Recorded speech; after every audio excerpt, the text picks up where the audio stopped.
Sederek-sederek ingkang kinasihan dening Gusti Yesus, sugeng pepanggen malih wonten ing lubering berkah.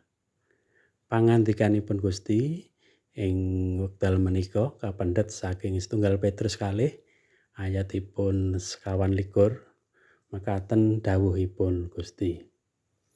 Panjenengane piyambak wis ngrembat dosa kita ing sarirane ana ing kayu salib, supaya kita sakwise mati pisah saka dosa, padha urip cumandang ing kayekten. Merga saka bilur-bilure kowe wis padha rahayu. Sedherek ingkang kinasih, kita nembe kemawon mahargya Paskah. Lumantar pahargyan Paskah menika, kita sami pun emutaken bilih sedanipun Gusti Yesus nguwalaken kita saking bebentunipun Allah. Panjenenganipun sinudukan margi anggen kita sami mbalela. Panjenenganipun karmuk margi saking piyala kita. Ganjaran paukuman kang ndayani karahayon tumrap kita menika sampun kadhawuhaken ing panjenenganipun.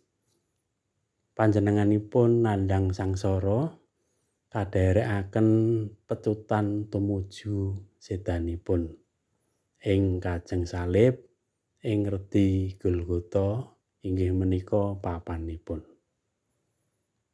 Sedherek ingkang kinasih, kita sami tinimbalan kanthi adreng ngraosaken gesanging kapitadosan kita.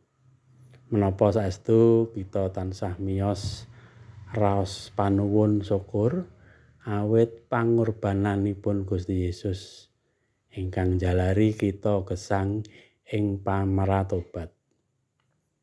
Saha setya tuhu nderek Gusti Yesus. Menapa ing saben dintenipun minangka tiyang pitados kita tansah wonten ing lampah mituhu dhateng panggrahipun Gusti. Sanajan kita asring dipun aben lajengaken kaliyan mawarni-warni pacoben.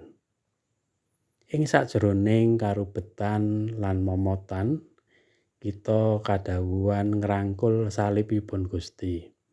Gusti bakal paring karosan. Amin.